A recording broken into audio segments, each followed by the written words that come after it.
All right, so today we are talking basketball players. We are talking Russell Westbrook. We are talking about Honor the Gifts, Dear Brody short film trailer that just released on their page.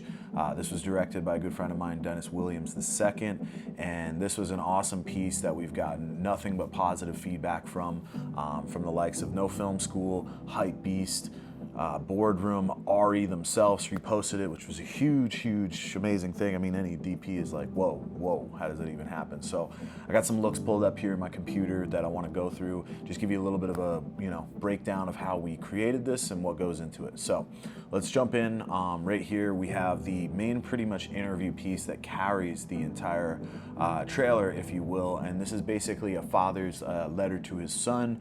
This was actually our first setup of the day, so it's actually quite simple, and pretty much a lot of the look and texture that we wanted to achieve on this was something very natural, not very expressionistic, but very warm, very welcoming in tonality and everything like that. So right here you can see we got Dad here. He's looking directly in camera and breaking the fourth wall. The idea is that he's supposed to be speaking to his son on tape and everything. And I really wanted this big, wide, grand composition just to show a little bit of the house that this father comes from, a little bit of his background. And this is what I like to call a three-dimensional flying V composition. I'm just gonna call it that, okay? And what I mean by that is we could have had Dad sit back a little bit, but instead for the composition, it brings the eye right here, right? It just gives us this little bit of separation as he leans into it, right? We feel like, we could reach out and touch Dad. That was one thing that was really cool on the day, because when he sat back in, it just had this very flat feeling, but you have the separation of it and you feel like Dad is so intimately talking to you in this scene. Now, as far as the other things that are going on in the scene, we had some really great help from everybody on set to kind of bring together a little bit of the things. If there's anything anybody knows that I hate, it is empty white walls, it is empty spaces, and cinematography is not just lighting, it's not just what camera you're shooting on, it's everything that is in your frame as well, and it's just an amazing concoction of so many different ingredients. So brought this little lamp in back here with this desk to fill in. We had this side thing right over here. If you don't have art department on set, just simple little things will make your work stand out so much more. And then we had the kid's bike pretty much here in the background, which helped a lot. So we really did what we could to dress up this frame and just give it a full breathe of life and so many different layers. And then we just stuck a little pavo tube right underneath here. Was an MC, whichever one the gaffer had on them that day, set it to tungsten and just had it illuminated in the background. Now, here's the part that everybody wants to know, the camera, the lenses, the lighting, right? So we shot this ad on the Arri Alexa Mini, and we paired it with Lomo Illumina lenses. I had never used these before, and these are something that give you an almost out of touch, dreamlike kind of feel. They are extremely fast aperture lenses, which gives you almost this euphoric separation. They have a very interesting feel when light leaks into the lens, and you get very unusual flares and loss of contrast inside of them. And we pair that with a Tiffin 1/4 glimmer glass. And for me, if anybody knows me, I don't really like to use too much filtration. I find it very distracting. But we wanted to achieve an almost organic, not too hyper sharp kind of feel to this as well. And we wanted a certain texture. So what glimmered glass does in comparison to the ultimately very popular Black Pearl Mist is, I like contrast, I like deep, rich shadows and blacks in my image. I don't like the black level to be lifted, it gets noisy, and I don't like it too mushy at all. Now, there are times and places for that, and this is open to everybody's opinion, but we chose to use glimmer glass on this. So, next thing is what everybody wants to know, right? The lighting on this. Now, it was actually relatively simple. Coming from over here, on the left side, the first thing that we did just to give the shape, if you could see in this side of Dad's face, we've got a little bit more shadow than is coming from the right side, right? There's all this illumination. The idea is that the light is coming from the window, okay? Now, this is an ad where, you know, we want some shape in the image, but we're not trying to go totally moody. So what we did first is we set up an 8x8 big black solid right here on the wall, just flat to the wall, okay? What that did basically is already give us this contrast on the left side of the face. It brought the levels down a little bit. Now, I wanted to see a little bit of a darker side on the left side of the face, just to give us some dimension and make the light feel like it was coming from the right of the window, which there was a window there, right? But we didn't want it too dark. So then what we did is we took another 8x8, and you can see this in the BTS. I'm drawing here and it's not going so well, so I'm just gonna stop drawing these letters. We took another 8x8 unbleached muslin, which is one of my favorite fabrics. And the reason we use unbleached muslin is because of its light cut, right? It's very, very soft. The way that it wraps skin, in my personal opinion, is just unlike any other fabric. It's one of my favorites. It doesn't have that glowing feel to the skin. It looks very natural, right? And we went with unbleached versus bleach because we wanted a very warm look in the skin. Now, what's behind it is an Airy Sky panel, the S60. This is already going to be a soft source light, since it's not a directional source, right? This is a panel light, so you're already getting soft going through another layer of very, very thick diffusion. So now we get extremely soft light output, and all it's doing is really kicking up the ambient on the left side of the face while not overpowering where our key is coming from in the window, right? So that just brought up the illumination inside there, and I think we had that on 5600 Kelvin going through there. You can do this with a point source light. Again, I just prefer to use a panel. Now on camera right, and where this window is on the right side of frame, we have one Airy M18 outside of there, which is a very, very powerful HMI light, bringing in our daylight and sun. Now what I did, and Lewis Potts has posted about this on his channel before, is on the top half, right, of the light, let's just say the light is coming in through here, we threw a 4x4 opal frost frame, right? And that is so that when it hits this face on our talent here, the roll off is not so harsh, right? The feeling on the face is not like just pinging so hard, but it still has that daylight quality to it. And I really like the wrap at the end of the day that we got on this. And then on the bottom half of the light, there's still a little bit more spray. It came out here and it's a little bit more hard, you know? So basically what we're doing is we're softening up on the face, but on the torso, we're spraying that hard light to give us a little bit of the feeling of that early morning sunrise. And it just creates a very dynamic look.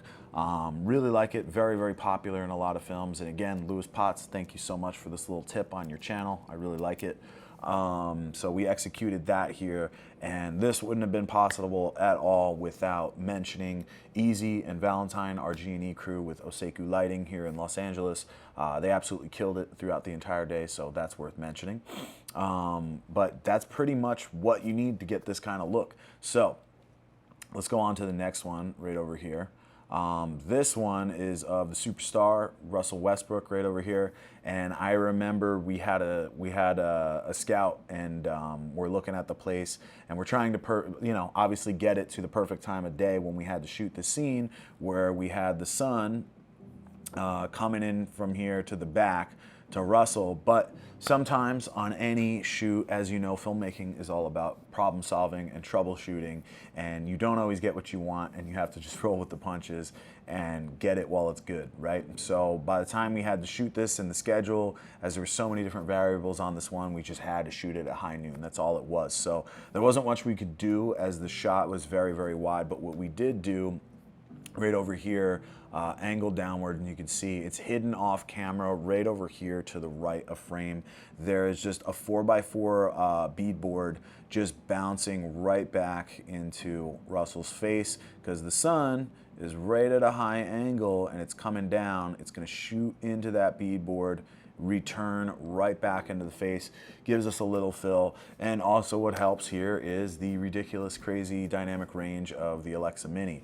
And what makes this shot also wonderful too, we have the leading lines of this gate, right? We have these boxes right here, and this is again, right? Not quite that flying V, you know, that we're talking about, but we're always looking for great leading lines that point to our subject, right? I think composition these days is something that even I, for a long time, just kind of put on the back burner. You usually can throw up your camera and be like, yeah, you know, this looks good. But lately I've been really sticking on the rule of thirds grid as much as I can when I shoot on set, you know? Creating depth isn't blurry backgrounds. Creating depth isn't just a one style thing, you know? Your composition can have such a big weight on that. These boxes in the background, all of those things, like I said before, cinematography is a concoction. It's a huge recipe of so many things, you know? It's more than just the camera. It's more than just the lenses. It's more than just the lighting. You know, you wouldn't have like a 5-star Michelin chef raving about what stove he cooks on. Let's say it's a Viking stove, or what, you know, Japanese knives or German knives he uses. There's a lot more that goes into the food that he creates other than just the tools that he uses to create them. So this one here, pretty simple. Let's move on to the next one. Okay. So this one here was very fun. Again, before, like we talked about, filmmaking is all troubleshooting, and sometimes you get what you get and you got to work with it. The sun had pretty much just slipped right behind the apartments in the background, and we really needed to have an early morning sunrise aesthetic. We were trying to get that with the golden hour. It's just you're running, you're trying to get so many shots, and you know, the gaffers, they can't control the sun. They can't throw a lasso around it and pull it back where we want it. So we really needed to troubleshoot here and try and get this one as quickly as possible. So we got both of the actors inside the car, and Dennis, if you're watching this, you know I love my car scenes. I don't know why, there's just something so beautiful about cars. And we had this very, very cool old car with the red interior and everything, boxy look, and we have the father and son headed to school inside of the scene. So what we did is we got a multitude of angles. We have this 2-shot right over here that's playing inside the trailer, and then we have reverse. We're breaking the 180. We're going reverse for French coverage on both of them behind the seats. And what we did here is we pretty much took that M18 again, mimicking the early morning sunrise, because we actually have this nice soft, like twilight after the sun is set, ambient light, right? And now all we're doing is just trying to slash and key the faces. So we pretty much did a full CTO, actually almost, I think a full CTO and then a half as well, just to give us this very, very orange sunlight glow coming inside the car on the M18. We slashed it pretty much coming this way, you know, through the vehicle. And you can see what it's doing. It's giving a nice wrap to Dad right here, and then keying his son right on the left. And just to break that up, because that light is powerful, and that light is going to be blinding, and that light is not going to be so pretty. So we want to, like Bob Ross, make pretty strokes. So what we did again is took some Opal Frost, broke that M18 and just softened it up a little bit more. And really, this is what you get right here. And I think the final results are great, you know. Color, tonality, everything that we got looks tremendous. All right, so this is gonna be one of the last looks in here that I wanna go over. This is going to be inside the spot. This is the son's first day of school, and we got Dad behind him. Now, this is another one right over here that's actually quite simple, and I really love what we achieved. So right over here, we got some great set decoration. We got the kids, you know, shoes and everything. We have a full closet full of things. We have a Astera Titan tube right up here, and we actually put some gaff tape on it so that you couldn't tell, and it just is giving us a little bit of illumination inside the closet. Some haze going on inside of here as well, just to give us a little bit of that texture. And then pretty much from camera right, most of this inside the room, believe it or not, is all natural light. But I had Easy, our key grip, right over here on the right side with another Astera, just Hollywooded. He was just tucked into the corner, just Hollywooding and holding out the light just to key him from right from the back. And that's pretty much it. It's actually quite simple, but sometimes simplicity is key, and sometimes a lot of what makes your work good, like I said, going back to that recipe, going back to that concoction is, you know, do you have good talent in frame? Are they good looking, right? Do you have a good looking location? And if you don't, can you dress up the location in any certain sort of way to try and fill the set and build depth that way, right?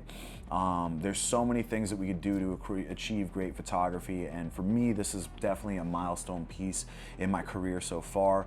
A lot of learning going into it, a lot of small challenges along the way, and a lot of really, really cool things. I hope you guys really like this video. There's always more to be told. There's always more to be said about any project, right?